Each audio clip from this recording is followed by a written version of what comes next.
all right, superhero films. They're just this big thing in cinemas right now. And we got to look back at the old ones and just see how much they screwed things up, how much they're not like any of the superheroes that they are actually depicting. I mean, we've all seen the Roger Corman Fantastic Four, right, guys? Woof, woof, woof. But one that I really have to complain about is this adaptation of The Tick that we watched. First of all, no blue spandex in the whole movie. Nothing to do with superheroics whatsoever. Even though, they stunt cast this and got the guy who played Arthur's daughter to be in the movie. No Patrick Warburton either. No, but we don't talk about that one. No Batman will. Yeah, it's Deflator Mouse. Come on. But no, this actually has nothing to do with the Ticks cartoon, but it is true that Mickey Dolenz played Arthur. His daughter is in this movie. It is Ticks. Yes, because this is part of our K&B effects thing, and K&B was called upon to save this movie. So we will talk about that now. And did they save it? Question mark. I think they saved it. It's debatable. Stay tuned.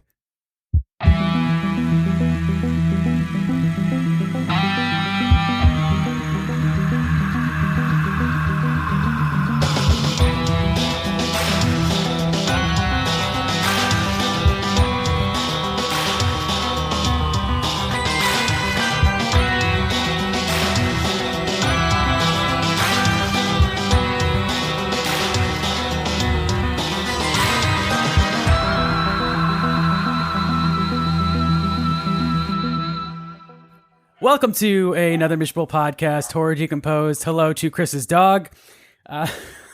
My name is Zach. Joining me, as always, the Criterion Kid, Chris Pistol, and his dog, Lydia. Bark, bark, bark, bark, bark. The Professor Casey. Yeah, you might hear my dog Cooper, too, depending on how many dipshits with fireworks are outside. Because we're recording this on the 4th. It is the 4th. Happy 4th of July. I woke up early this morning. 4th. Went to Larchmont Village, got some delicious cookies from Levain Bakery. If you want to see that breakdown, go to my Instagram page at EarthToZach. They're so good, guys. If you're in LA or if you're in New York, you guys need to go to Levain Bakery. Yeah. I did have breakfast. I went beforehand. Back to work yesterday after a long summer vacation, and I already need today off because so many things went wrong with our computer systems. So tomorrow's going to be fun. But today, we get to talk about something really fun, you guys. Really fun. Because I love a goddamn creature feature. And you know what? I feel like a lot of horror fans don't love creature features. I feel like we're the one podcast that covers half of them. Like, a lot of them don't get love. Really? Yeah, it just seems like going to conventions and talking to horror fans, everyone loves slashers, which, hey, so do I. But it seems like when I approach people with kind of like the more creature feature merchandise, it just seems like it's fewer and far between. And you can tell by how much the person talks to you that they feel unappreciated, like skipped over, because they're giving you so much more time than everyone else. It would be interesting to go through all of the subgenres of horror and rank our favorites. Because I think for me, haunted houses would definitely be number one. Mm-hmm. But creature features would definitely be up there. I love a creature feature. I'd say, so slashers are so high on my list that creature features, I feel like the only problem with creature features is you can split it up into subgenres, like natural occurring creatures, mutated creatures, like what we're watching today, alien creatures, right? Because I would say that the Blob is my favorite creature feature, but if we split into subgenres, Jaws is going to rank way higher than it would if it was. And then you got alien creature features. Right. And which I guess technically the Blob would be. How would you classify Night of the Creeps? Because that is a creature feature. Mutated animals. And it kind of a zombie is movie. Like zombie meets creature features. Yeah. Yeah, but see, the zombie part was added later. We can talk about that. So Ticks gets a lot of shit. And Ticks gets a lot of shit for being... I like this It's movie. fine. And honestly, like, the more I watch it, the more I like it. I actually went and rated it higher on Letterboxd than I had it originally rated. Because I have a fun time watching it, but this does get a lot of shit for being a little bit of a boring movie at times. I don't think it's boring. I just don't think there's like enough about it that stands out. Like it's like very by the numbers. And what if I told you all the stuff that makes it stand out and is interesting was added in reshoots after the film was already completed? I would believe you. Yeah. So that's a little interesting, but I wanted to ask you guys, when's the first time you saw this? I'm pretty sure I saw this on cable growing up in the 90s. It seemed like every horror movie that had Amy Dolan's in it was on cable. So you get to see Witchboard, you get to see this. Let's see, what else was she in? Was she in Creeps? I think she was. She's been in a bunch of stuff. I'm gonna bet that Zach's first time watching this was today or yesterday. She was in Witchboard 2, The Devil's Doorway, my mistake, and Pumpkinhead 2. She's on the poster though, right? I recognized her as like from that poster. She's on the Witchboard 2 poster, yeah. Mm-hmm. Chris, you guessed correctly, my friend. Last night this morning is the first time I watched this movie. What I do love I a good win? creature feature. You win. Well, I would give you a cookie, but you're in Arkansas, so I can't. I will eat it for you, though. Just FedEx it to me. Yeah, just send it to him via Goldbelly. It's fine. You can order online for them. The a heat $45 box of cookies. Now, like the creature feature I really grew up with, that this reminded me of a little bit, is Eight-Legged Freaks, which came out in 2002. I love that movie. And that's a little less practical than this, which I appreciate the practical effects here, which are fantastic, especially the end. I do think I have a little more fun with Eight-Legged Freaks, but that's also a little biased because I grew up with that movie. I grew up with Arachnophobia, which I saw in the theater, and that movie's great. And that movie fucked people up. Watching this movie was like watching Eight-Legged Freaks, it was like watching Arachnophobia on 1.5 times mode. Yeah.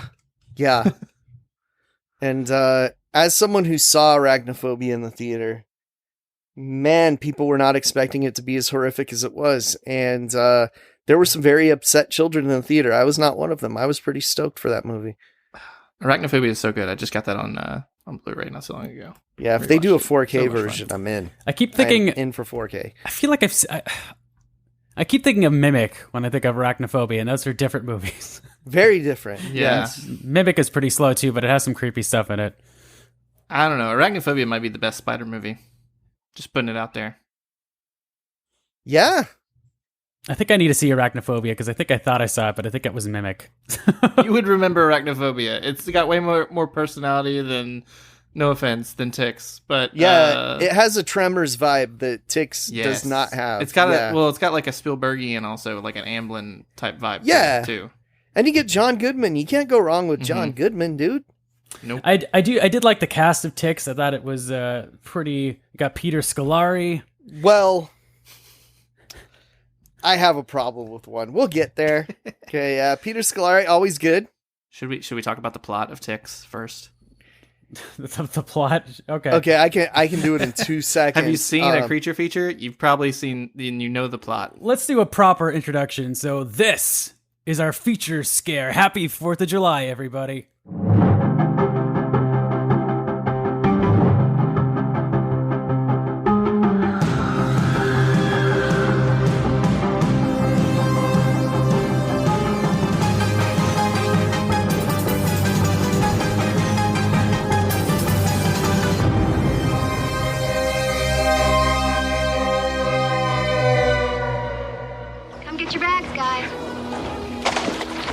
Worse than the projects. It started out small. It's got measles bumps. It's a tick. Vampires of the insect world. A part of Mother Nature's wonder. What is so inspiring about bugs and insects and snakes? But then they grew. Don't move. There's something on your back. Get off now! And grew. Just don't touch it if you don't know what it is. Don't touch it, it attacked me. Unimaginable. Ticks do not get this big. Unthinkable.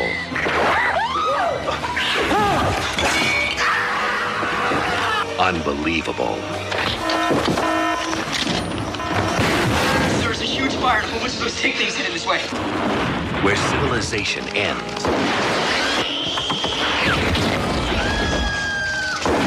the nightmare begins. Everybody get upstairs!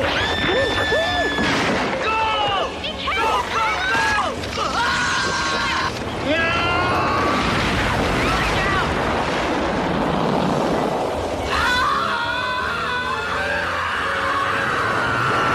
Ticks. It's not nice to mess with Mother Nature. I thought you were falling asleep there, Zach, so I was like, I guess we should start talking about the movie proper. But... Was I falling asleep? Yeah. Okay, so I'll do a fast awake version of the plot recap. Marijuana makes ticks grow giant and they kill people, and they make them hallucinate and maybe become a little zombie-ish because they're hallucinating. Yeah. And there's killer rednecks that are the exact characters as the bad guys from the cartoon from the 1990s Camp Candy. Sir is Rex DeForest III, and his sidekick is Rex DeForest III's sidekick, whose name escapes me now. See, now I just wish John Candy was in this movie. You know, he would have been better than Alfonso Ribeiro as Panic. I liked Alfonso Ribeiro. It was pretty ironic when he, every time in the movie that he, panics. Mm-hmm. My name is Intimidate because I never do. That was an intense game of horse at the beginning of this movie. Gosh. Yeah, that didn't go the way I thought it would go. Yeah, I love that it was in the LA River. You think it's going to be a bullying situation, and then it turns into like a sort of like Dodger versus Oliver type of thing? Mm-hmm. It's like, no, kid, I'm just trying to show you what's what. Yeah, it's like an initiation ritual, I guess. Okay. I have a warm spot for where they filmed it, though, because it is it warmed my heart to see the old, right next to the old Lucha Temple that we used to go to Lucha Undergrounds. It's right there. It's like the LA River. It's just, I'm sure full of horrible garbage now, but they had a basketball hoop among the garbage then. It's kind of interesting. You know what the Panic needed? It needed like a really hard like joke, like a cut to him being like tough. You think he's like hard LA like thug, like your prototypical tough guy, and then like hard cut to like his mom showing up and being like Alfonso, or something like that. Mm-hmm. And then you find out he is like completely like spoiled rich kid, like kid from Pre-Hysteria 2. Yes, or the kid from Fresh Prince of Bel-Air or Silver Spoons that he played. Right, exactly. Yeah, I mean, he was kind of typecast as the preppy rich kid, and he could had have been funnier, is what I'm trying to say. Yeah, I know. I feel like a little more comedy would have done great in this movie, and a lot more gore, and ticks actually doing things.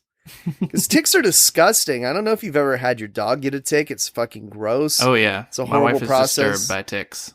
It's like a phobia now. It's terrible. I live next to a lake. They're all over the place over there. You got to be like super careful. It sucks. And no sheriffs floating in the lake as far as I know. But you never know. You never know. Such a shame. So the setup for this movie, the lead is Seth Green, who plays Tyler Burns. His dad is dropping him off by the LA River to meet a group of people for an inner city wilderness project. So kind of a quasi-camp sort of experience. I don't know exactly what the program is. It's never really explained. Yeah, we get some kids joining. We get the female version of Silent Bob. We get the preppy rich girl and her boyfriend Razor Ramon. And meets what's his name from like Saved by the Bell, Mario Lopez's character. Yeah. See Slater. Slater wishes. And I don't think Slater had those abs. No, he was in good shape. He was in good shape. He didn't show off his abs as much as this kid does. We get Seth Green. We get horrible daughter of the people of the guy running this place, and then we get girlfriend that does nothing for the whole film. To be fair to her parents, or I guess dad, is running this program of taking these kids out to the country, and it's clearly just a front so that he can go have sex for a weekend in a cabin with a bunch of other people for some reason. Which is funny because she calls him out on it in front of everybody. That's true. In one of the more interesting scenes of the movie. And that's a movie involving Clint Howard exploding basically because he's infested with ticks. And Alfonso Ribeiro. He does nothing to like, get these kids like engaged and being out in the woods. He basically just like shows up, is like, all right, guys, have fun. Yeah, go I'm fishing. About to go fool around. Go fishing or whatever. I don't care. I'm going to go fool around. Yeah, there's no like group talks. There's nothing teaching the kids skills. He bitches them out for starting a campfire wrong. Says he will show them the next day, which we never see.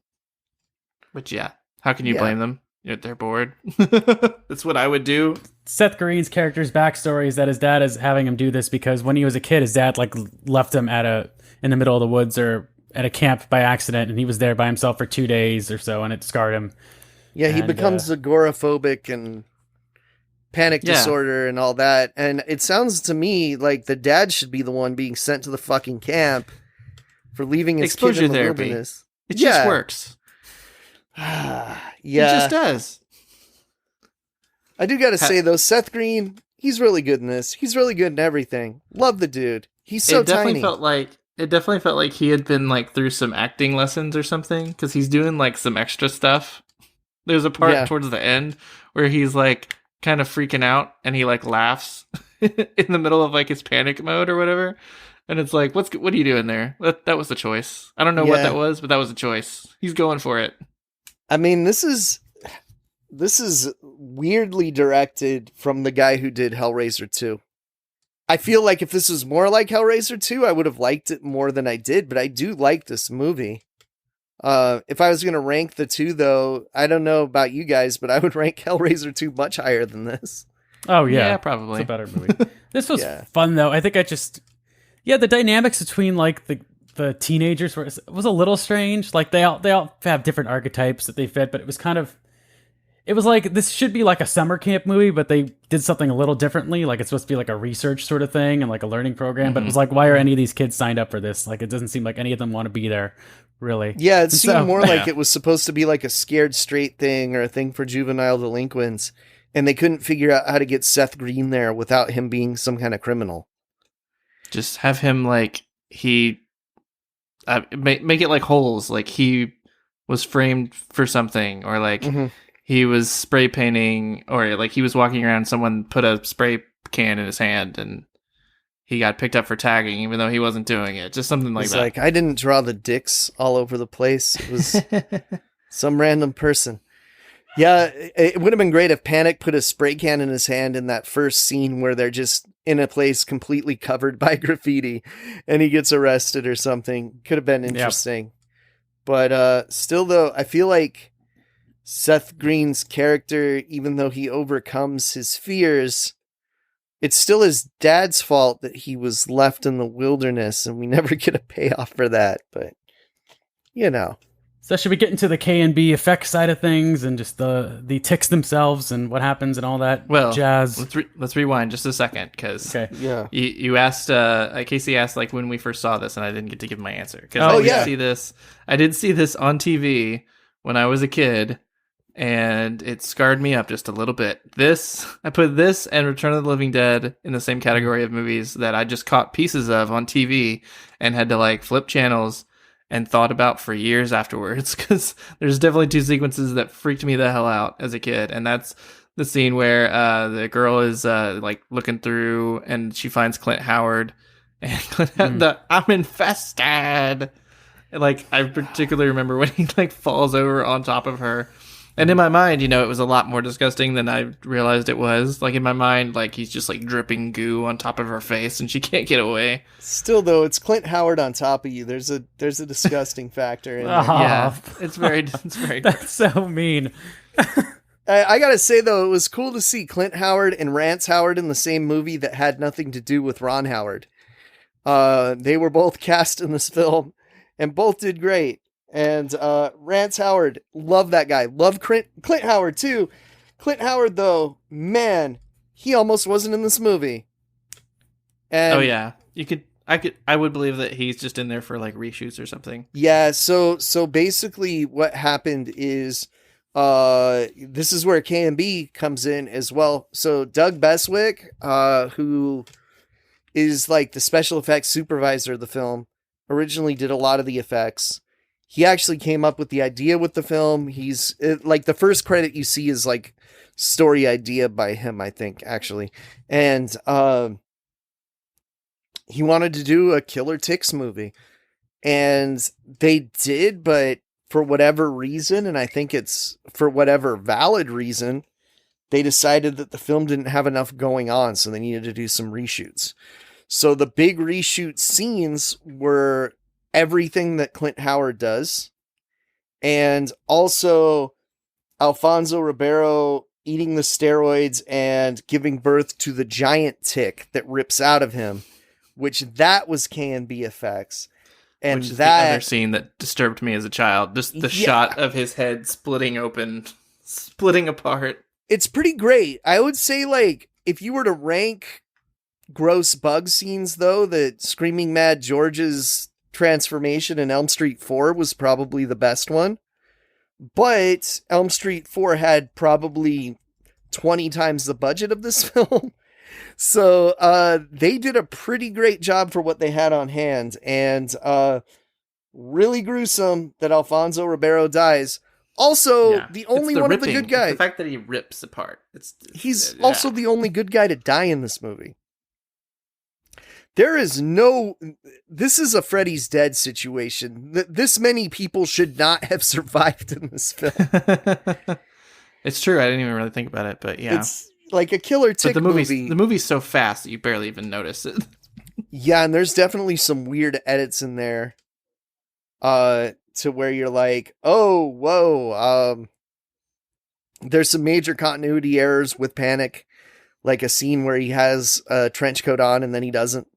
So that's always interesting. Yeah, I mean, what are like 2 people killed by the ticks in this movie? Maybe, like that's it. Yeah, because the two assholes, the sheriff and Alfonso, so like 4. Clint Howard. Oh, Clint Howard. Okay, Clint one Howard. Of the assholes, he kills himself in a car accident. I don't think it's the ticks that kill him. I Basically. think it's the car accident. Well, they hallucinate, make him hallucinate. Yeah, he's tripping balls because they have LSD like powers, and then he crashes because he's driving the car into the house. Yeah, it's complicated. Also love Seth Green hanging from the window, and then he's immediately in the driver's seat. Yeah, that was a weird cut. I noticed like, that. It just drops down, and all of a sudden in the car, I was like, what? What? But there was a lot cut from the original runtime of this. Okay, so I thought I had the Vinegar Syndrome 4K of this. I can't find it, so I don't know if I was just thinking of buying it and never did, or if I just put it on a shelf somewhere really weird and I'm just missing where it is. But I don't know if that has the added scenes or not. But it was done from a film transfer. So I think that's when they figured out that this film was longer than it originally was.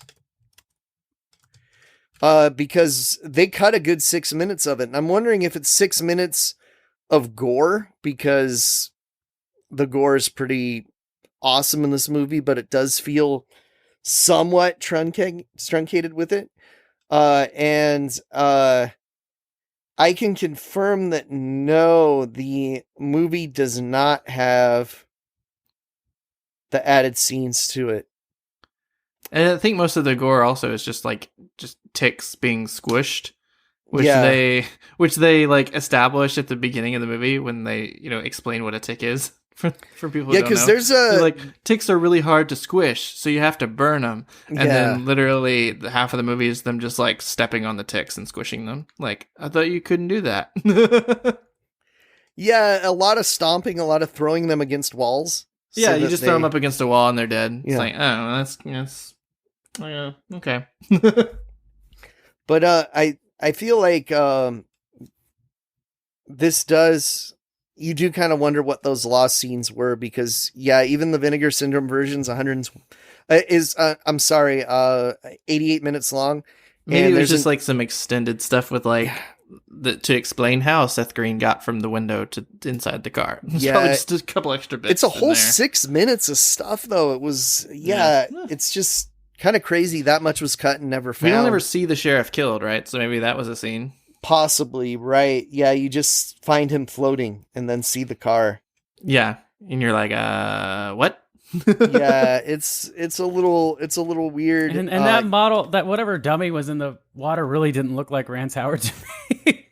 No, it didn't. It looked like it could have been anyone but Rance. Which confused me because I was like, I'm pretty sure that's supposed to be Rance Howard, but it does not look like. But at least zombie Rance Howard was Rance Howard, so that's good. The ending is also like super fast. Like they're driving away from the house and it's burning, and then it's like, and cut to junkyard sometime later. It's like, oh, okay. I guess they got away. They had to decide to leave it open for a sequel that we never got, and show that there's still a tick pod underneath the car. Dun, dun, dun. Like you need a little extra something. Like you need them to get away from the house, and then like, one more thing to happen. Has Sci-Fi really not done like, or Asylum done like some sort of Ticks 2? Like no one has done like a directed. No, but I mean, it's something you could rip off very easily and not have to pay anyone rights for it. So it's like, if you just call it like anything else. Well, this was a direct-to-video movie, essentially. Shot beautifully for a direct-to-video movie, though. Yeah, it looks really good for a direct-to-video movie. But Brian Usna was one of the producers of this, so that's cool. Yeah, who brought us the Reanimator movies, and Society. We will forever love him for all of those contributions. We were talking about this before we recorded, Casey, but Alfonso being this movie is a little confusing just because he was on Fresh Prince of Bel-Air at the time. Silver Spoons, and it's just... I mean, Fresh Prince of Bel-Air was like a big show. Yeah. I'm surprised that he did this, is what I'm trying to say. But see, and that's why I was wondering if this was giving it his all. Yeah, I wondered if it was like a troubled production and that he wasn't on Fresh Prince yet, and it just took like 3 years to come out. But that doesn't look like the case. No, because he looks like at least like season 3. Yeah, this is Carlton. Like ripped Carlton, which came later. You know, yeah. And but he's like trying to win an Oscar in this movie. Yeah, the pathos he's trying to give. Feels so bad for Brutus, his dog. For those of you that visit, does the dog die before you watch a movie? The dog does die in this movie, so maybe don't watch this if you're one of those people. Yeah, it's rough too. It's I see what you did there. I'm walking away. That was honestly an accident, but I'm glad I did it. Yeah. So this. I thought so. There's like a shy girl in this movie. I felt like they're maybe trying to set up a kind of romantic interest for Seth Green's character, but they don't follow through on it. So yeah, she's the shy girl, but she's also the horrible daughter. So maybe they just thought she was too much of a sourpuss. Well, yeah, I was gonna say. Wait, no, he doesn't. Seth Green doesn't have a thing with the shy girl. He has a thing with the horrible girl, right? The daughter. Yeah, he has a thing with the horrible girl. Yeah. But because there's that scene where they're out in the woods just walking, and she gets one stuck to her back. But right before that, she starts going on this monologue about hating the wilderness, and she sounds exactly like Werner Herzog in Burden of Dreams, where she's just like, everything out here is just bugs and sickness and decay. And the birds do not cry; they scream in a pain. I will say, I love it. They give the shy girl a very heavy backstory for a movie like this, and why she doesn't talk. And I don't know if we should get into that, but it feels out of place in a movie that's supposed to be kind of lighthearted. It's just thrown out there. Yeah, I don't see. That's the thing, though. I think there was supposed to be a harder edge to these teens and their problems before they decided to not focus on it. Yeah, I mean, I think that explains like Alfonso like really going for it when he finds out his dog dies. Like it almost felt like this was supposed to be like have some real drama in it. And I don't know. I feel like maybe she should have gotten some sort of like revenge or some sort of moment to kind of, because she's been this kind of shy, meek character because she has this traumatic backstory, and it's like maybe she should have gotten some sort of victory moment or killed some tick. Or fought back against those douchebag guys. Sir's henchmen should have been killed by her and the sourpuss girl. Yeah. Because they were both creepy to like they were creepy to her, and it would have helped with the story of the Shy Girl as well. Yeah, I mean, I do see some upgrades we can make to this story, which essentially the ending is just they get trapped in the cabin, then they get like cornered into a room, and then they break out of the room, and then that's it. That's it. The moment where Peter Scolari lets the two bad guys into the cabin. Peter Scolari that does nothing for like the whole movie except that. I don't like this. Like Peter Scolari is great, and they kind of waste him in this role because he's not like necessarily a likable character. No, he's kind of a shithead. Yeah. And they easily could have made him a likable character. And even like the Shy Girl, when she starts talking, she's all of a sudden starts being a bitch, which she's like, go in the lake and like use the freaking net. And it's like, what the heck? Why are you being so mean? Stop being an asshole. Yeah, don't be like, she's like, don't be a pussy. And it's like, what? Why are you being such a jerk? So weird, strange, man. Yeah, I mean, it's no Honey, I Shrunk the Kids, the series, as far as performances from Peter Scolari, or which we all know him from. I know him also from The Ultimate Christmas Present on Disney Channel, which he's great in. He plays a weatherman that is trying to get to the bottom of this snowstorm that mysteriously started in Los Angeles. He's hilarious. It's just funny. He ended up playing fake Rick Moranis. Yeah, that series. Ooh, woof. I've never seen it. It's I didn't even know it existed until a few years ago. Yeah, that's probably for the best. I have a feeling it's one of those things Disney's purposely hiding from us. I don't think that's on Disney Plus. Let's put it that way. But it used to be like they were touting it like it was going to be a flagship series when it first came out. It was in heavy promotion. Just on the Disney Channel, though. Like, their in-house promotion was heavy for it, you know? So this begs the question, you guys. How would you remake this if you needed to?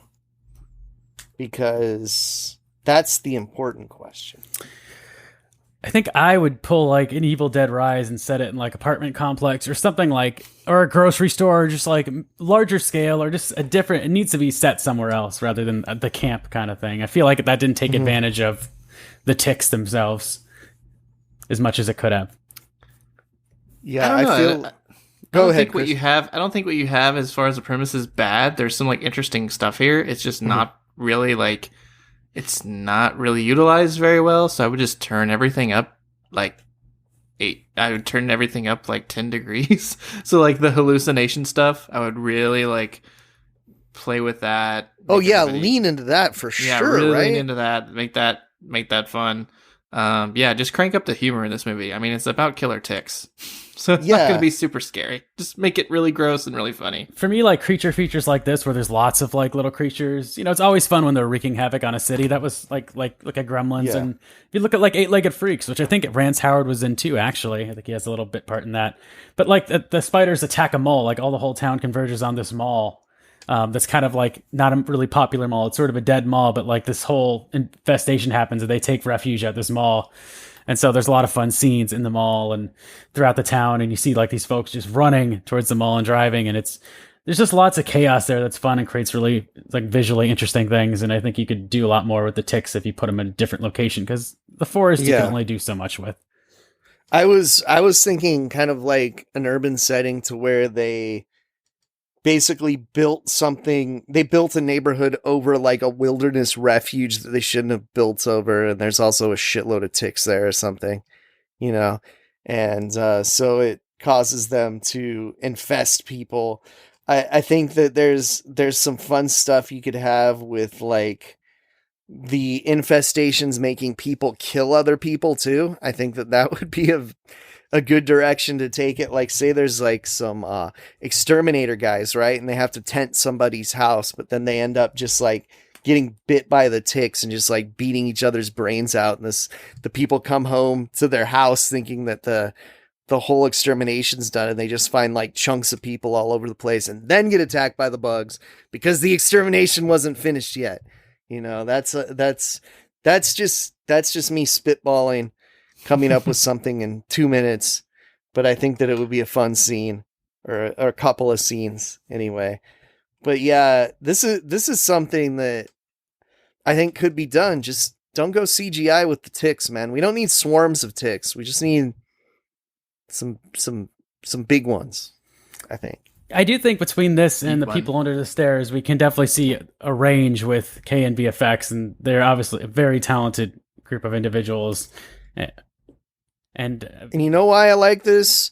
They went and they did a low budget movie, even though they were already doing high budget Academy Award nominated stuff by this point. So they kept it real, man. If you needed something, they'd make it work with your budget. And that shows the versatility of KMB. They can do a B movie, they can do Hollywood tentpole films, and they also continue to evolve and be able to work with CGI in the world of practical effects, and they can continue to just kind of like be a big part of the industry now, because a lot of the people we talk about running effects stuff, they're not doing it anymore. These guys still are. They're still in it, and man, hats off to them. They did some great work. But, we got a couple other things to talk about this week, guys. I didn't even run this by you, but we should do our ratings first. Oh, okay, yeah. I gave this a solid 4 ski. I had given it like a 3, and I raised it this time because I enjoyed watching it so much again this time. I am not at a 4. I've waffled between like a 2.5 and a 3. I was probably leaning towards 2.5, but it's also, I've had a stressful month, and so I've been trying to have fun, and this was fun, but it's like, I kind of watched this in chunks, and I saw it in Tubi, and the commercials were killing me with this movie. There was a lot of ad breaks. I'm so tired of Tubi. I'm getting to where, like, if me and Melody want to watch a movie, if it's on Tubi, I'll say, screw that, and I will rent it, because I just can't take the Because I'm just getting, ads. like, a 6 block ad break, and I'm like, come on, guys. Like, and it just so kills the mood. That's when you check, like, your phone or something, man. Yeah. See what action figures are every on single time. sale. Yeah, it's I do love that for whatever reason this recommended a Dog Man documentary after the movie, and I watched it and I ended up loving it. So good times. I gave it a solid 2.5 because I was like, oh yeah, I definitely remember the Clint Howard falling on top of her. I'm infested. That's fun. And I would have had shit pouring out of his face onto her at that point. I know. Too. That's what I remember happening as a kid, but did not live up to my scarred expectations. Yeah. And Carlton getting split in half, that was fun. But yeah, other than that. Oh yeah. Something we rooted for I will not during remember many this movie. episodes of A Fresh Prince of Bel-Air, yeah. But very good time nonetheless, and I am glad I saw it. I do love a good creature feature, and we have a creature feature category, so we could be looking at more next month, so we will get to that soon, but you wanted to talk about some other stuff, Casey. Yeah. I gotta throw in a quick video game update that the Texas Chainsaw Massacre game has been both priced and dated. It is only going to be $40. And it comes out on August 17th. And right now, if you're a PlayStation Plus member, you can get 10% off. So it's only like $30-something. So there you go. This is one of those asymmetrical horror games. If you haven't seen footage of this game, watch some videos. It looks fucking great. This is going to be fun. Look cool. Yeah. It's 5 survivors versus 2 Sawyer family members, I think. If it's not that, it's 3 and 4 or something like that. But it is an asymmetrical game. So you're either trying to kill everybody or be the people that escape. So nice. I got to get back into gaming a little bit. I have been taking a break from it. I've been reading, which is great, but I do need a little more gaming time. So that's cool. Anything else, Casey, that you wanted to say? Yeah, we've got a little bit of physical media madness here. The reason for that is because The Burning has dropped on 4K. Nice. And should you buy it? The answer is fuck yes, you should. It looks beautiful. And it looks like it was made yesterday. There's some detriments to this, like It looks like a beekeeper's on fire when Cropsy is burning at the beginning, because you can very much see the safety suit. But that was a problem on the Blu-ray too. So it's just more pronounced this time. But I recommend it. I got mine from Scream Factory Direct. And since I got the cool poster of the original movie poster of The Burning. So that's nice. Great. I got to get a frame for that, just like I do for Return of the Living Dead. That's a thing. I know we've probably given you this tip on this show before, but if you haven't heard us before, or you haven't heard that episode, pre-order from those guys, because they always send you a cool ass poster if you do. I even have a poster for their Sonny Chiba box set. The art sucks, but it's Sonny Chiba. I feel like I need to put it up, you know? But yeah, their pre-order system is pretty great for getting you a cool poster on top of it. And it tends to arrive pretty much the day after release, so you're going to get it pretty fast as well, as long as you're in the United States. Continental United States. Kris, you would have got it faster than me. You might have got it on release day. They're closer to you. I think it ships from Kentucky, so yeah, you might have got a release date delivery. Or maybe even a little early. I feel like The Burning is a movie I would want on 4K, but also want to keep my VHS copy if I had one. Yeah. That's the aesthetic.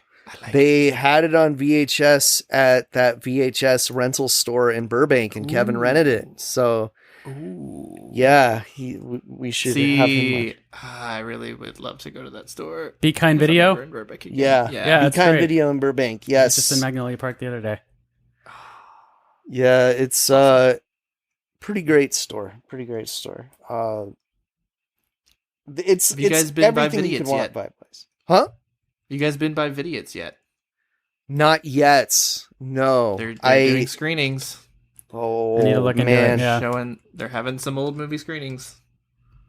Okay, so yes. Okay, the new movie theater, it is closed today. Oh, they sold out of the Jaws screening. I bet. Of course. Classic this time of year. Does that take place on the 4th of July? Just to report back yeah. to me. It's 4th of July weekend, Jaws. I need to live vicariously through you people, so you need to go check out Vidiots and then report back to me. Okay. Oh, Christ. Superman 2's playing. Oof.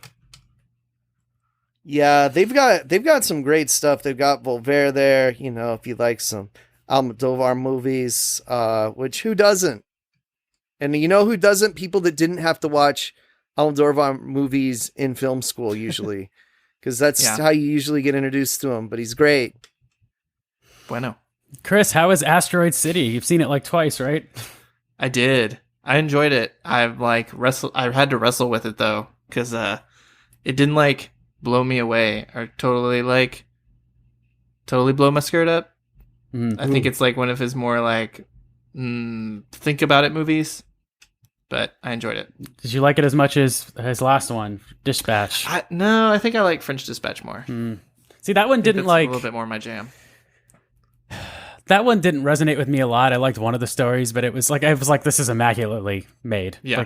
It's really impressive just to look at. But as far as just how it resonated with me, it didn't click with me too much. But it's don't be offended, but I did pop in on another one of my friends' podcasts and to talk about Asteroid City. And one thing we talked about was just how all of Wes Anderson's movies hit people differently, and people I feel like attach on to different things emotionally or aesthetically or whatever. So no one person's gonna have everyone agrees Jaws Raiders among best Spielberg, but with Wes Anderson it's totally fair game, open, everyone has different opinions on what they like and don't like. So no, and it's who do you go to that has, you know what, the Coen brothers? I'd say they're like that.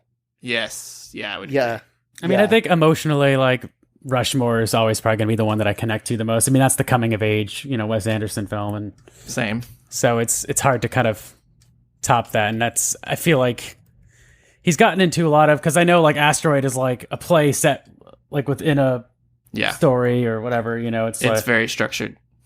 Yeah, so he's gotten he's experimenting and doing lots of different things, which I appreciate. Mm-hmm. But I mean, I think I appreciate a little more of his simplicity. Of his, No love for the sure, dog sorry. movie? I need to see Isle of Dogs. I still Isle haven't of seen it. Dogs is fucking dope, man. Yeah, it's really good. All right, should we pick our next theme, guys? Did we actually do that? Okay. So how many do we have on the list It's now? Wes Anderson. We're going to talk more You about can Wes still do Anderson on this can, horror podcast. You can still do 43, and if we get one that we don't have, then we will roll again. Okay. So this will be our theme for them. Well, it doesn't matter. We actually got it'll be Paul it'll be our W.S. next- Anderson. Oh, no. No. I got 8. Number 8. We already did 8. That was Tom Savini. So you have to roll again, Casey. Rolling again. Wow, I didn't expect us to have to roll again this early. Number on. 3. 3. That is a Casey pick month. Oh, great. Okay. Which I I feel vote- like wait, we just all did it a says Casey is pick. Casey- It's Casey Wait, picks. that's all it says. That's all it says is Casey picks. Yeah, Okay, so we have a couple wild cards, and that's Casey, Chris, or Zach picks, and that means Casey, you decide our next 2 Oh. episodes. So congratulations, Wow. Casey. Okay, so Casey, tune listen to in. me. This I could want to go watch very something wrong. weird. Casey, Tune in listen to next me. week for the Boxer. Well, next episode for the Boxer's Omen. No. Casey, I want to watch something weird. The Boxer's Omen. Trust me. Trust me. Okay, so we'll see we'll how let you that think shapes about out. Yeah, and Byron and Ernie want to come on for that, by the way. So Oh no, we don't have enough spots. Make sure to follow us on Instagram at AMP Horror. Subscribe to us on YouTube and follow us on any streaming platform that you listen to us on. We're not really going to be that active on Twitter anymore because that's just a lost cause. So make sure to follow us on Instagram Okay. for sure, though. AMP Horror. Chris, where can they find you? I am at all of the things, the Twitter and the Letterboxd and the YouTube, at Chris Pistol, Chris with a K, Pistol with a E. My YouTube channel is Chris Watches Movies. I make videos about cinema history. You can go and watch those. And he also has a Disney podcast on that channel. Sometimes we do that. Yeah. We're pretty casual. We're getting a lot more just like whenever we feel like it with the Disney podcast, as you can tell. And Casey, do you want to give like your letterbox or anything? yeah, just you can find me at Lucha Gringo on Letterboxd. You can find me on PSN. I know I said play Fight Forever with me, but the game's not that great. So maybe play Texas Chainsaw Massacre with me. Awesome. And you can find me on my personal Instagram at Earth2Zach, Earth, the number 2, Zach, Z-A-K. And Letterboxd, Earth2Zach, Earth, the number 2, Zach, Z-A-K. Hope you guys are doing well and having a wonderful day. Happy 4th of July, everybody. Happy 4th, people. Yes, whenever you're listening to this. Celebrate your independence from this Yes. The dog is barking at your fireworks. backwards ass country. Ask what would Hacksaw Jim Duggan do? We'll see you guys soon. Take it easy. Be good to yourselves. Ho, tough guy. USA.